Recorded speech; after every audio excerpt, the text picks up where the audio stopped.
I would say there is a divide between athletes and non-athletes here at Goucher.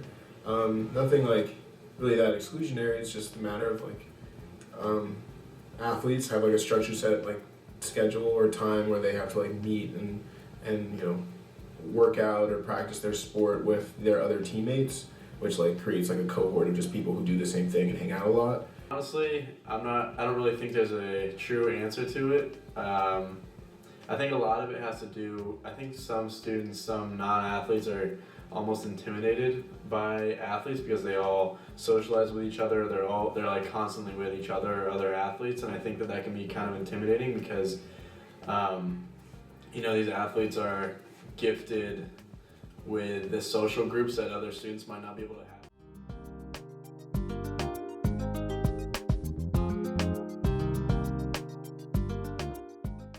I think that definitely comes from bigger colleges and universities because they do depend on their athletes a lot because their games and their ticket sales help fund the school. So I think that's a big reason. They're also known to get a lot of scholarships just because they're athletes. And I'm not saying it just because athletes are very much doing what they do best, And it's a talent, and I believe that everybody should get rewarded for their talents. So I think it is the big universities that do that. I think a lot of the kids that go here are those kind of kids who weren't sporty kids, but were maybe their parents were like, well, you need to get out of the house, so you gotta, we're gonna enroll you in some sport. And so I think a lot of the kids maybe have that same feeling towards sports where it's like they were made to do it, and now that they have free will, they're like, I'm not gonna do sports.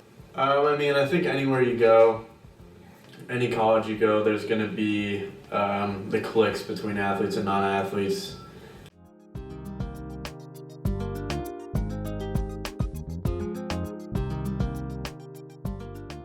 I think that helps a lot. I'm really happy that the school is starting to implement that for the dining halls and athletic events as a whole. Even if you don't like sports, it's still nice to go and support your fellow students and be a part of your college community in general. Like I like going to that regardless. Like I'm not a big field sports person, but I'll go just to like cheer on like the Goucher Gophers and get a free T-shirt or something. Like that's always a plus. I feel like there's definitely a middle ground between how it is now, where like no one goes to any games, and everyone going to every single game, like packed house kind of thing. I think there's a middle ground where people can show up and be supportive and stuff, and not feel like they're obligated to go just because it's their school or whatever.